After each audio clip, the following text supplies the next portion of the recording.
આવે છે અવાજ? આદરણીય આચાર્ય સાહેબ, સર્વ ગુરુજનો, સરસ મજાની આ સંગીતની 9-18 ટીમ, આપ સર્વે વાલા વિદ્યાર્થી મિત્રો, આ મારી ભૂમિ છે એવું કહું ને તો એ અયોગ્ય ના કહેવાય. જેમ તમે બેઠા છો ને એમ એક દિવસ અહીંયા હું બેસતો. આમ તો સાહેબ મોડા આવતા ને ક્યારેક, કારણ કે બસ લેટ આવે ને આવીએ ને ત્યાં અમારે કચરો વાળવાનો થાય ખૂણા ઉપર. એ મારી પેલી જગ્યા હતી ત્યાં હું વાળતો. પણ અહીંયા આવીએ એટલે યાદ આવે તમે બહુ જ નસીબવાળા છો. પહેલાં તો તમારા સદનસીબને જણાવું કે તમે ખૂબ નસીબવાળા છો કે તમે સર્વ વિદ્યાલયના વિદ્યાર્થીઓ છો. એટલા માટે કે તમારી પાસે 2 આઈ કાર્ડ હોય. એક તો તમારા જે ગળે લટકે છે ને એ આઈ કાર્ડ ઉપરાંત એક તમારા હોઠ ઉપર આઈ કાર્ડ હોય. તમે આખા ગુજરાતમાં ગમે ત્યાં જઈને કહો ને કે હું સર્વ વિદ્યાલયનો વિદ્યાર્થી છું કે વિદ્યાર્થીની છું તો તમને ઓળખે. એ જબરદસ્ત ઓળખ છે. હજુ હાલે અમે અહીંયા હોઈએ ને છતાંય અમને કોઈ પૂછે ને તો અમે સર્વ વિદ્યાલયના વિદ્યાર્થી છીએ એવું કહેવામાં ગૌરવ અનુભવીએ. આ ભૂમિ જ કંઈક અલગ છે, પવિત્ર છે. ફરી એકવાર તમને શુભેચ્છાઓ પાઠવું. તમે અહીંયા છો એટલે તમારી જવાબદારી પણ વિશેષ છે એટલું યાદ રાખજો. તમે સર્વ વિદ્યાલયના વિદ્યાર્થીઓ છો એટલા માટે ખાસ તમારે યાદ રાખવાનું કે તમારું વાણી વર્તન સમાજ વચ્ચે કંઈક જુદું રહેવું જોઈએ. લોકો તમારી કદર કરે, લોકો તમારી માન સન્માન જાળવે, એ માટે આ તમારું બહુ જ ઊંચું મોટું પ્લેટફોર્મ મળ્યું છે તમને. અને આવા ઉત્તમ ગુરુજનો મળ્યા છે. તમે સદનસીબ છો. ફરી એકવાર તમારા સદનસીબને અભિનંદું છું. તો મારે એ કહેવું છે કે આ વિદ્યાર્થી કાળ છે ને એ તો આપણો સુવર્ણ કાળ છે. યાદ રાખજો. અમને પણ ઘણીવાર થતું હોય અત્યારે જે રીતે અમે ટેન્શનમાં જીવતા હોઈએ ને એ જોતા એવું લાગે કે વિદ્યાર્થી વખતે કેવી મજા આવે. આ મજા જ છે. કદાચ તમને એવું લાગતું હોય કે નિયમો સાથે જીવવાનું ને કડકઈ હોય ને આમ કેવું વ્યવસ્થિત આમ તમે ગોઠવી ગયેલા છો, કેવા લાગો છો વિચારો. મા બાપ તમને જન્મ આપે છે ને પણ અહીંયા જે ગુરુજનો છે ને તમારું ઘડતર કરે છે એટલું યાદ રાખો. તમને બેસતા, બોલતા, ઉભા રહેતા બધું જ શીખવાડતા હોય ને તો એ ગુરુજનો શીખવાડે. તમારી શાળા તમને શીખવાડે.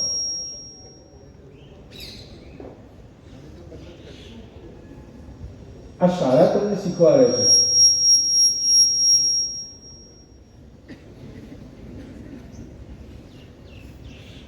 મારો અવાજ ઊંચો થશે પછી એના કરતા એવું થશે. એટલે શાળા અને શાળાનું જીવન ખૂબ જરૂરી હોય. અહીંયાથી તમે કંઈક શીખી જાઓ છો. ઘણીવાર વિદ્યાર્થીઓ વાતો કરતા સાંભળું તો એવું થાય કે આ વિદ્યાર્થીઓ વાતો કરતા હોય. કેવી વાતો કરતા હોય?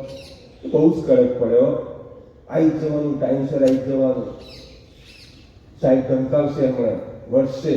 તો એટલું યાદ રાખજો કે વાળ હોય ને, વાળ, ખેતરની વાળ, એ કાંટાની જ હોય. ત્યાં ગલગોટાની વાળ ના કરાય. કરાય? ગલગોટાની વાળ તમને આમ રૂપારી લાગે. તમને એવું લાગે કે હા કેવી સરસ મજાની વાળ બનાવી દીધી છે, આમ ફૂલ દેખાતા હોય. પણ એમાં ભેરાણ બહુ ઝડપી થઈ જાય. એમાં છીંડા બહુ ઝડપી પડે અને તૂટી જાય.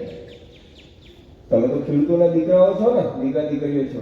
તમને ખબર હશે તમારા પપ્પા તમારા ખેતરને કાંટાની વાળથી સજાવે. કેમ? કારણ કે રક્ષણ આપે. એમાં ગુરુજનો છે ને એ તમને કાંટાની વાળ દેખાય પણ એ તમારું ખેતર, તમારું ચારિત્ર, તમારું શિક્ષણ, તમારા સંસ્કાર, તમારો માન, મોભો, મર્યાદા એને સાચવનારી વાળ છે એટલું યાદ રાખજો. આવનારા સમયમાં સૌથી વધારે કોઈના શબ્દો યાદ આવશે ને તો આ ગુરુજનોના શબ્દો યાદ આવશે. અને આ વંદનીય છે. એટલે ખાસ યાદ રાખજો. સહન કરશો ને તો જ એમાંથી કંઈક સર્જન થશે. મને એક વાર્તા યાદ આવે. એક દિવસ બપોરના સમયે મંદિરમાં અવર જવર બંધ થઈ એટલે મંદિરની મૂર્તિ, આરસ પહાડની મૂર્તિ અને મંદિરની પેલી ટાઇલ્સ નીચેની એ પણ આરસ પહાડની, એ બંને વચ્ચે સંવાદ થયો, વાતચીત થઈ. એ પેલી લાદી એવું બોલી કે તારે તો મજા કહેવાય હો. જો ને તારે સામે બેસી જવાનું સિંહાસન ઉપર, લોકો આવે, તને પગે લાગે, તને ચાંદલો કરે, તને હાર પહેરાવે, તારું તો જોરદાર ઇજ્જત કહેવાય. અને અમારું લોકો આવે અને કચડી નાખે, અમારા ઉપર બધી ભીડ ભીડ ભીડ. મૂર્તિ હસી. મૂર્તિએ કીધું કે જો આવું ખોટું ના લગાડીશ, પણ હું તો તને સાચું કહીશ. મારું કહેવાનું એ છે કે તું અને હું આપણે બંને આરસ પહાડના જ છીએ ને. જ્યારે આ મંદિર બનતું હતું ને ત્યારે 12 તડકામાં તું અને હું સાથે જ હતા. આપણે બંને પથ્થર સ્વરૂપે હતા ત્યાં. પછી પેલો શિલ્પી આવ્યો, એના હાથમાં હથોડી અને ટાંકણું હતું.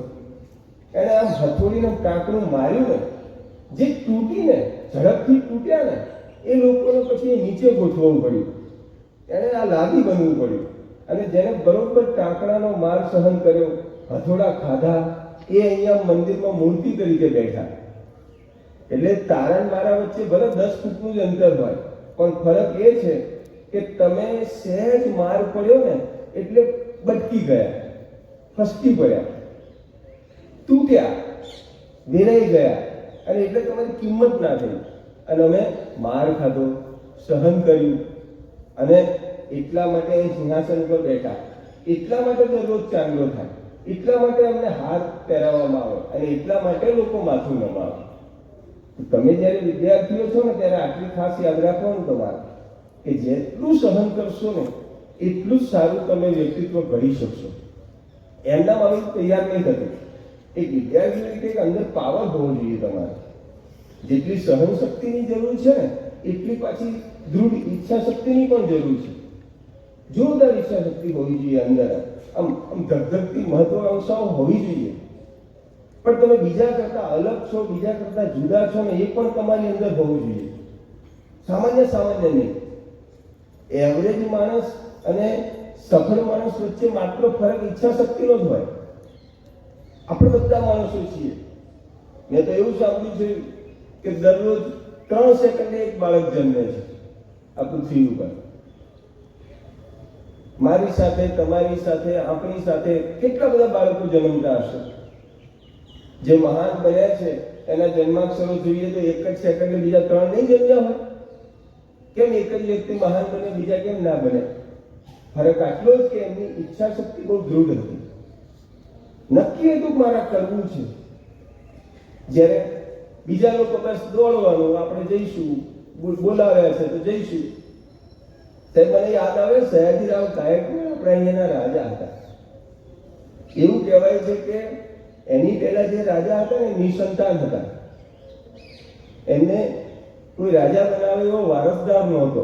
એટલે એમણે શું કર્યું, એમના કુટુંબમાંથી ત્યાં સમાચાર મોકલ્યા કે તમારે 2 સંતાનો છે ને એમને મોકલો, હું પસંદગી કરીને એને રાજા બનાવું વડોદરાનો.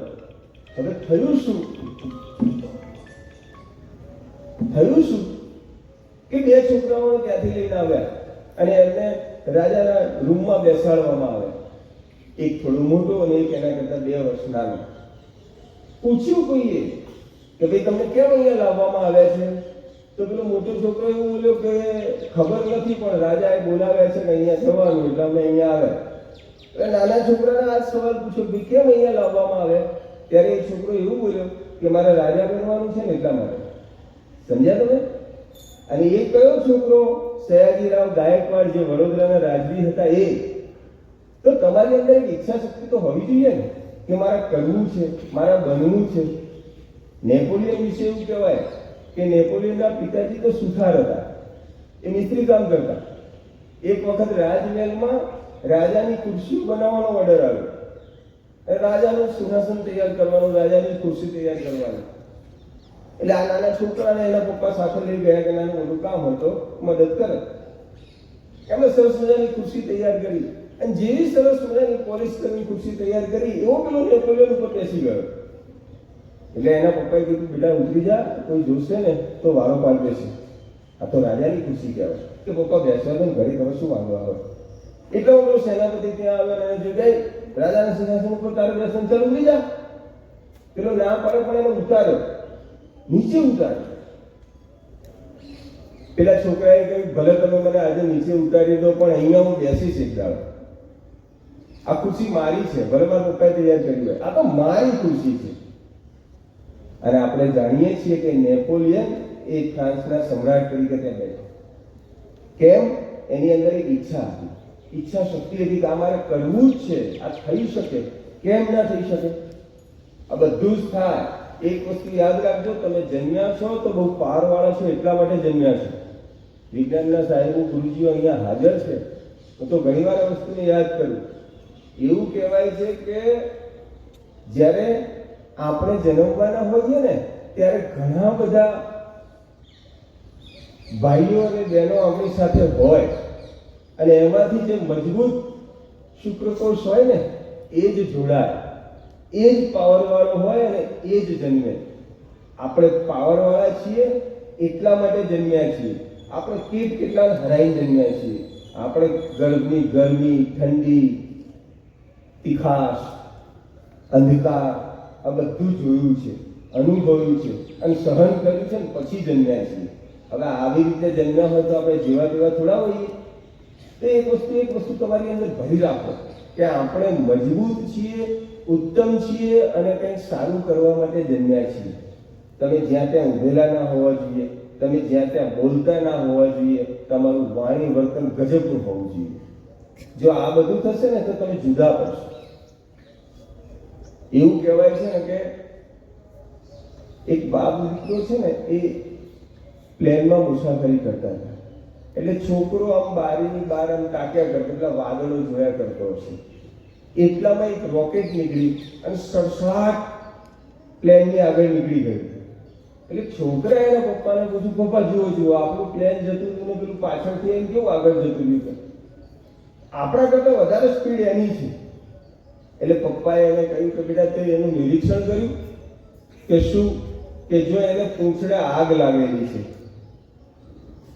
જેને પૂંછડે આગ લાગી હોય ને એ જ પ્રગતિ કરે. સમજો પડી? આ શબ્દોમાં ખબર પડી? આ બિટવીન ધી લાઇન્સ જોવાનું તમારે. તમારી અંદર આમ ધગધગતી આગ હોવી જોઈએ, મારે કરવું છે. એના કહ્યું કે ઈચ્છા શક્તિ હોવી જોઈએ. જો મજબૂત ઈચ્છા શક્તિ હોય ને તો તમારી સફળતાને કોઈ રોકી ના શકે. એના ઉપર કોઈનો ઇજારો ના હોય. નક્કી કરો મારા કરવું છે, મારા આ જગ્યાએ બેસવું છે અને પછી એની પાછળ તમારી મહેનત કરો, લાગી જાઓ તો તમને સફળતા મળશે, ચોક્કસ સફળતા મળશે. હું નાનો હતો ત્યારે એક વાક્ય વાંચેલું અને વાક્ય એવું હતું કે કોઈને શિખામણ આપવી હોય તો શું શિખામણ આપવી? તો કે એને 3 6 શબ્દો કહેવા, 6 અક્ષરો કહેવા કે તબક્કાથી અબક્ક સુધી પહોંચવું. શું? તબક્કાથી અબક્ક સુધી પહોંચવું. એનો મતલબ એવો થાય કે તબક્કા એટલે તમે બનતું કર્યું, પછી જવાબ આપવાનો કે અમે બનતું કર્યું. સમજ પડે? કોઈ તમને પૂછે કે તમે બનતું કર્યું, તમે વિદ્યાર્થી છો, શું કામ હોય વિદ્યાર્થીનું? તમને જે સમય મળ્યો છે, જે ભણવાનું છે, એમાં તમે બનતું કર્યું. તમે રોજનું કામ રોજ પૂરું કર્યું અને પછી તમે એમ કહો હા અમે બનતું કર્યું, તો તમે સફળતાની બહુ જ નજીક છો એમ માની લો. બસ આટલું કામ કરો એટલે તમે ખૂબ આગળ જશો, સફળતા મળશે, તમારી પ્રગતિ થશે. આ કામ કરવાનું છે. પણ ક્યારેક એવું થાય છે, સમય બદલાયો છે એટલે આપણા ઉપર પણ મોબાઈલ અને આધુનિક ટેકનોલોજી હાવી થઈ છે. એ જરૂરી છે ટેકનોલોજી, આપણે એનો વિરોધ ક્યારેય ના કરી શકીએ, ખૂબ જરૂરી છે. પણ જ્યારે વિદ્યાર્થી છો ને ત્યારે એટલું યાદ રાખવાનું કે સોમવારે ઉપવાસ નહીં કરો તો ચાલશે, પણ મોબાઈલનો ઉપવાસ તો ચોક્કસ કરવો. આ ફાઇનલ યાદ રાખજો. જેટલો તમે મોબાઈલનો ઉપવાસ કરશો એટલી તમારી પ્રગતિ થશે. હા, એમાં શીખવાનું છે, એમાં જેટલું શીખવાનું છે એવું તો કદાચ ક્યાંય શીખવાનું નથી, પણ એ શીખવા પૂરતું બરોબર છે.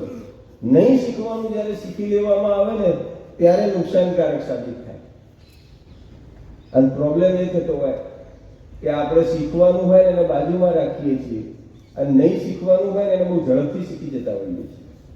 એટલે આ ના થાય એની પણ એક કાળજી રાખો. મને વિશ્વાસ છે કે તમે આ બધું કરશો. એક સારા વિદ્યાર્થી તરીકે તમારી છાપ હોવી જોઈએ. આ ગુરુજનોના હૃદય હોય ને બહુ મોટા હોય, બહુ જ મોટા હોય. એ માફ કરે, એ તમારા પ્રત્યે પ્રેમ રાખે, એ તમને શીખવાડે, સમજાવે. તમે એમના સંતાનો છો એટલું યાદ રાખો. ભલે તમારા મા બાપે તમને જન્મ આપ્યો છે, પણ ગુરુજનો તો તમને માનસિક રીતે જન્મ આપે છે, તમને તૈયાર કરે છે. એટલે એમના તો કાયમ આજીવન ઋણી રહેવાનું. હું તો ખુલીને કહું છું કે મંદિર ના જાઓ ને તો ચાલે, પણ જ્યારે આ સરસ્વતીના મંદિરમાં આવ્યા હોય ને ત્યારે એક એક ગુરુજન પ્રત્યે ભરપૂર આદર હોવો જોઈએ. આપણું માથું ત્યાં નમવું જોઈએ. અને ઈશ્વરના આશીર્વાદ તો પડતા હશે કદાચ, પણ ગુરુજનોના આશીર્વાદ તો ચોક્કસ ફળે છે. અને એના તો અમે અનુભવીને અહીંયા પહોંચ્યા છીએ. એ જ આશીર્વાદથી અહીંયા પહોંચ્યા છીએ અને એના કારણે સફળ થયા છીએ. હું પણ તમને એ કહું છું કે એક સારા વિદ્યાર્થી તરીકે તમારી છાપ મૂકો, આમના હૃદય સુધી તમે પહોંચો. આમ તો સાહેબ સંસ્કૃતમાં એવું કહેવાય કે શિક્ષક હોય ને સાહેબ બે જગ્યાએ હારવાનું પસંદ કરે. પુત્રાત શિષ્યાત પરાજય છે. શિક્ષક બે જગ્યાએ પરાજય છે, એક પોતાના દીકરાથી અને એક પોતાના શિષ્યથી. બીજા બધા તમારી ઈર્ષા કરશે. તમે સારું પરિણામ લાવશો અથવા તો કંઈક સારી જગ્યાએ તમારું પોસ્ટિંગ થશે, બહુ જ આગળ વધશો ને તો ગામમાં બે જણા સારું કહે છે, પણ બીજા 98 જણા કેવું કહે છે, હા તો આટલો પહોંચી ગયો, આમાં કશું હતું નહીં, આવું એ કહેશે. જબર ઈર્ષા કરશે. કદાચ મોઢે બે સારા શબ્દો કહેશે પણ પાછળથી તો કંઈક જુદું કહેતા હશે. પણ તમારી સફળતા માટે સૌથી વધારે આનંદિત હોય ને તો 3 પાત્રો, બે તમારા મમ્મી અને પપ્પા અને ત્રીજા ગુરુજી, તમારા શિક્ષક, તમારા બેન. એ સૌથી વધારે રાજી થાય કે આપણું છોકરું અહીંયા પહોંચ્યું, આપણો વિદ્યાર્થી, આપણી વિદ્યાર્થીની. આ ગૌરવ હોય છે. અને અમને આવું ગૌરવ જાળવી રાખવું હોય ને તો તમારે પણ સામે તૈયાર રહેવું જોઈએ. શિક્ષક તો લડે, વઢે, ધમકાવે, પણ એનો પ્રેમ ગજબનો હોય. જો તમે લડે, વઢે, ધમકાવેમાંથી પસાર કરીને પછી પહોંચો ને તો એ અદ્ભુત દરિયો તમને મળે. અને એની જે મીઠાશ હોય ને એ ગજબની હોય. એના આશીર્વાદ પ્રાપ્ત કરવા હોય ને તો પેલા દક્ષિણ ભારતના મંદિરોમાં એવું કહેવાય સાહેબ, ગોપુરમ આવે ને, ગોપુરમ એનો દરવાજો હોય. એ દરવાજાથી એનું મંદિર 1.5-2 કિલોમીટર અંદર હોય. તમે દરવાજો આવે એટલે તમને એવું લાગે કે ઓહો ગજબનો દરવાજો છે, પણ એ તો દરવાજો જ હોય. મંદિર જો દરવાજો આટલો ભવ્ય છે તો મંદિર કેટલું ભવ્ય હશે. તમે અંદર 2 કિલોમીટર ચાલો પછી એની ભવ્યતા તમને જોવા મળે. એમાં ગુરુજીના હૃદયમાં જશો ને તો તમને ખબર પડશે કે ઓહો ગજબનું ભવ્ય આ તો છે. એટલે ભવ્યતા સુધી પહોંચો. બસ આટલું જ કહેવાનું છે મારે. એક સારા વિદ્યાર્થી તરીકે તમે નીકળી આવો અને આશીર્વાદ પ્રાપ્ત કરો અને ઉત્તમ કામ કરો. સમાજને તમારી જરૂર છે. સાહેબ ઘણીવાર એવું જોવા મળે, અહીંયા પેલી ટનલ બની છે ને આપણે રેલવેની, તો તમે જોજો રેલવેની ટનલમાં છોકરું નીચે ઉતરે ને એટલે અચાનક સાહેબ એના મોઢામાંથી જુદા જુદા અવાજો નીકળવા માંડે. કારણ કે જ્યારે કોઈ જોતું ના હોય ને ત્યારે આપણી આમ સાહસ વૃત્તિ બહુ ખીલી જતી હોય. સાચું ને? અંધારું તમે જોજો સાહેબ, લાઈટ જશે ને અને અંધારું જશે ને એટલે રાડ કરશે. મને એ ખબર નહીં પડતી કે જ્યારે દુનિયા જોતી હોય ત્યારે તમારો પાવર કેમ હવાઈ જાય.